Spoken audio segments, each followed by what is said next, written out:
Okay, so today we're diving into some pretty heavy stuff. A little intense. Hmm. The potential for a second American Civil War. Okay. And I know that might sound a little extreme, like where are we going with this? Yeah. But there's this article that we're looking at what a second Civil War in America might look like if Trump loses. Hmm. And it's from News Press. Right. And it's gotten a lot of people talking. And before you hit that stop button, thinking, oh, this is a little too out there. Yeah, yeah. Think of it more like a thought experiment. Okay. Like, what are the potential risks to democracy, even if you think a full-blown war is never going to happen? Right. And so that's kind of what we're going to be looking at today. So, Ted. don't freak out. We're going to break this down. Yeah, no, it's definitely something that's, it's out there, but it's something that people are talking about. Yeah, and I think it's something worth exploring. Yeah. So the article, it uses this very specific scenario, Okay. Trump losing in 2024. Uh-huh. But I think it's more about these kind of broader trends that we're seeing Yeah, and how those could play out. absolutely. And I think, it's not even just about, one election or one political figure. Right. It's just kind of like the direction things seem to be heading. The big picture. Yeah, exactly. Yeah. So let's unpack this a little bit. Right. The thing that jumped out at me right away was how different this would be than the Civil War that, we learned about in history books. Right. This is not North versus South, armies clashing in fields. Yeah, it's not like Gettysburg. Right. This is something way messier. Yeah, and I think the article uses the term asymmetrical warfare, Okay. which basically means you've got two sides that are very unevenly matched Okay. in terms of their power and their tactics. Mm-hmm. So think more along the lines of the Syrian civil war, Yeah. where you've got these regional skirmishes, insurgencies, even domestic terrorism. Oh. Yeah, it's a very unpredictable kind of conflict. Yeah, and speaking of unpredictable, the article talks about cities and towns, especially ones that have mixed political views, becoming these hot spots. Right. So you could have armed groups clashing over control of a swing state, or even just a liberal city within a conservative state. Yeah, absolutely. And that's where the article talks about these ungoverned spaces. Okay. And that's where you see militias or just other armed groups kind of taking advantage of a breakdown of law and order. So it'd be like the Wild West. In a sense. Yeah. Yeah. And we saw this, historically, you can look at the Balkan Wars in the 90s, where different factions were just vying for power. Right. And the article suggests that could happen here. Potentially, yeah. Especially Yeah. with the rise of militias and, the level of distrust in the government that we're seeing. Yeah, it's a little unnerving. It is. And it's not even just about those larger groups, vying for control. Mm. The article also kind of highlights this potential for neighbor turning on neighbor. Oh, wow. Yeah. Especially in communities that are already divided along political lines. If you know that your neighbor voted differently than you. Right. And it creates this real breakdown of trust. The very fabric of what holds a community together just starts to fray. Yeah. And we've already seen how quickly things can escalate after controversial elections. Oh, absolutely. And then you add in the fact that there are so many guns in America. Yeah, that's the other thing. It's like pouring gasoline on a fire. Right. It just creates this incredibly volatile situation. The article really emphasizes that point, the number of guns. Yeah. And it's not to say that everyone with a gun is going to, suddenly become a threat. Right. But it just creates this environment where the potential for violence is amplified. Yeah. It's a scary thought. It is. And, you hate to make comparisons, but you think about the Bosnian War, where you had ethnic and religious tensions fueling this horrible neighbor-on-neighbor violence. Right. And the trauma from that is still felt decades later. Yep. So, obviously the U.S. is not Bosnia. Right. But you can see how those same kinds of dynamics could emerge. Yeah, especially with that loss of trust. Exactly. So we've got this picture of a divided nation, tensions are high. Right. But what about the U.S. military? Yeah. How would they play into all of this? Because they're supposed to be the defenders. Right. But the article brings up some really interesting questions about what role they would even have. And that's where I think it gets even more complicated. Okay. Because even the military itself isn't immune to these political divisions that we're seeing. Yeah, that's true. And so there's this concern that you could have these divisions within the armed forces mirroring the polarization that we see in the civilian population. Oh, wow. So they would be divided too. Potentially, yeah. So instead of being a unifying force, they would become another point of division. That's the fear. Yeah, and it's not entirely unfounded. I mean, there's this concept of coup-proofing. Coup-proofing. Yeah, it's where, regimes will intentionally try to keep their armed forces fragmented Oh, yeah. so that no one faction gets too powerful. And prevent a coup.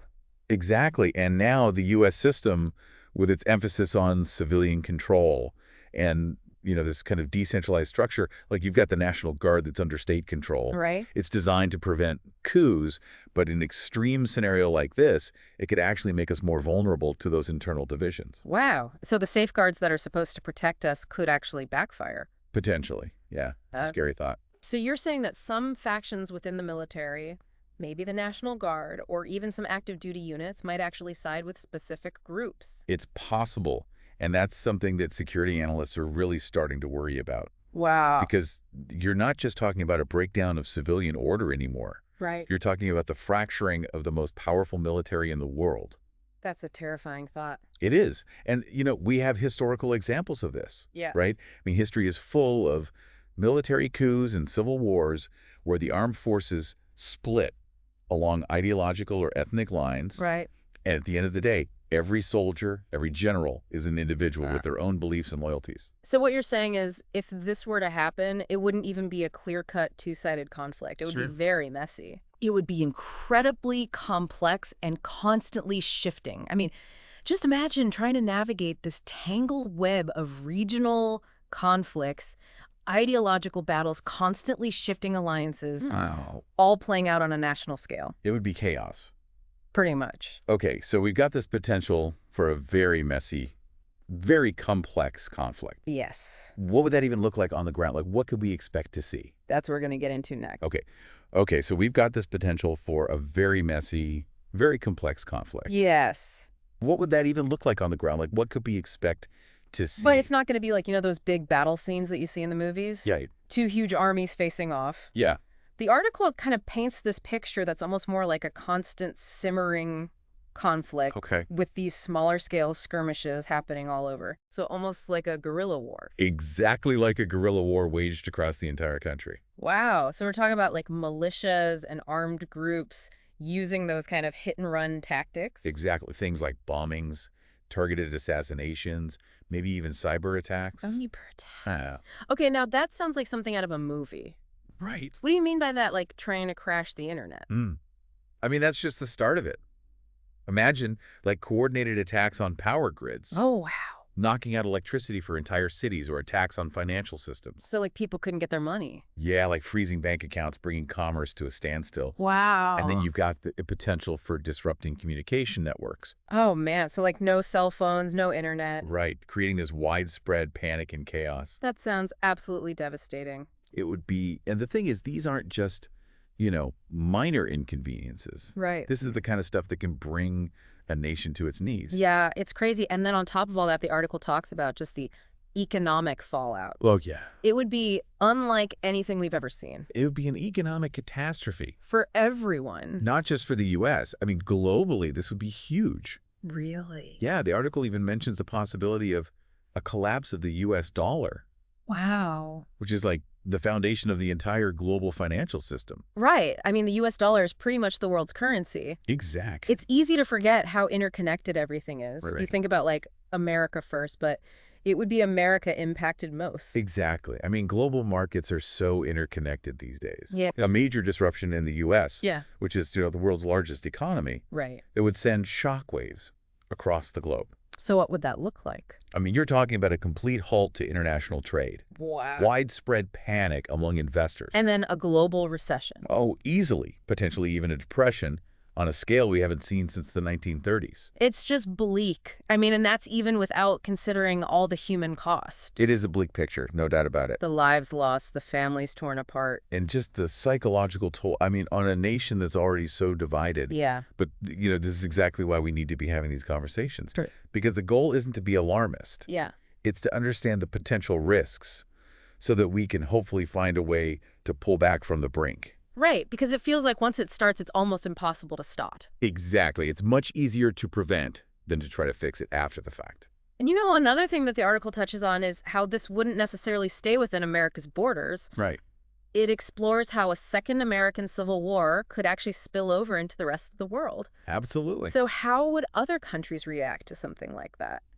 It's hard to say for sure, but the article suggests that the world would probably watch with a mix of fear and uncertainty. Yeah, I can see that. I mean, allies would be dismayed.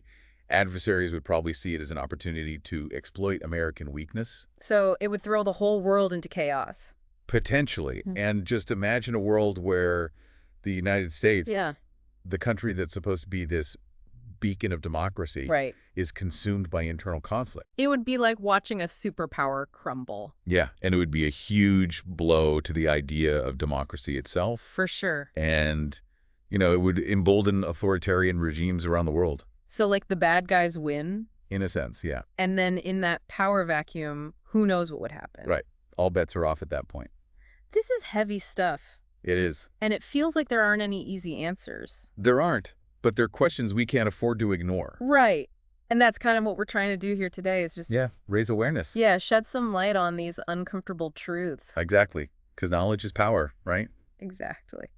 Well, that was pretty intense, Yeah, right? definitely a lot to unpack there. Yeah, we've been talking about some really heavy stuff. Like, it's kind of like, you watch those dystopian movies. Yeah. And you're like, oh, that'll never happen. Yeah. But it's like, could it? And it's almost Shakespearean, Yes. America, this symbol of democracy, Right. facing this kind of crisis. And the potential for, things to really unravel. Yeah. But maybe, just maybe by like, shining a light on these dark corners, Yeah. by having these uncomfortable conversations, Right. maybe we can actually like find a way forward. What do you think? I think that's the hope, right? That Yeah. by understanding the potential consequences of where this division is leading us, maybe we can find a way to bridge those divides, Yeah. come back together, Yeah. strengthen the fabric of our democracy. I mean, the article doesn't offer any easy answers. Right. And neither Why can not? we. Of course not. But it's a reminder of what's at stake Yeah. and why it's so important to protect the values that really matter. Totally. And it can feel really overwhelming. Yeah. Like you said, there aren't any easy answers. And it just feels like we're facing this future with so much uncertainty. Right. But I guess knowledge is power, right? It is. And even if the knowledge is unsettling, it's still better to be aware Right, exactly. than to just be blindsided. So, like, for our listeners out there, Yeah. what are some of those warning signs? Okay. What should they be looking out for, not just in America, but like in their own communities, in their own countries? Yeah, good question.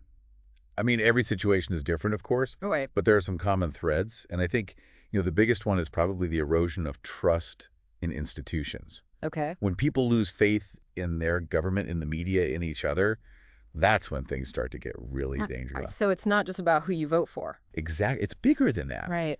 It's about whether we can even agree on a shared reality. Wow. Okay. Yeah, that makes sense. And then you see the rise of extremism and political violence. Yeah. People becoming more willing to demonize and dehumanize those who disagree with them. And that's happening everywhere. It is. It's a global trend. Yeah. And it's not just about those big political events or, what leaders are doing. Right. It's about all of us. It's about the everyday choices we make. Absolutely. The conversations we have with our families and friends, the Yeah. information that we're consuming, like what are we reading? What are we watching? Right. Are we challenging our own biases, or are we just surrounding ourselves with information that confirms what we already believe? And it all adds up, right? It creates this kind of ecosystem where these divisions can flourish. So I guess what I'm taking away from this is that it's not just about America. No. It's about all of us. It's about recognizing the fragility of peace Wow. and, being vigilant in defending the values that hold us together, the values that make democracy strong. Because those values are under threat. They are, and we can't afford to take them for granted. So where do we go from here? That's the big question, isn't it? It feels like a lot of responsibility. It is, but it's a responsibility we all share. Okay, so for everyone listening, what can we do? Like, what's one small thing that we can do today? I think it starts with just being more mindful Mindful of... of how we engage with the world around us. Okay.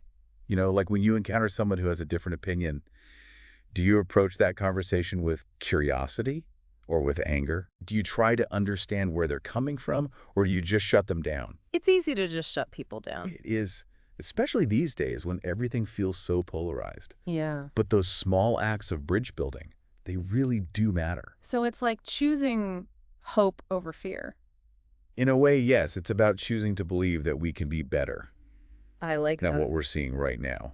Well, on that note, I think that's a good place to wrap up. Yeah. It's been a really thought-provoking conversation. It has. And I think, if this has inspired even one person to think a little bit more critically about these issues, then I think we've done our job. Absolutely. And if you're feeling overwhelmed, just remember, even small actions can make a difference. So thank you for joining us for this deep dive into a topic that's both terrifying and incredibly important. And until next time, stay curious, stay engaged, and let's all try to be a little bit better tomorrow than we are today.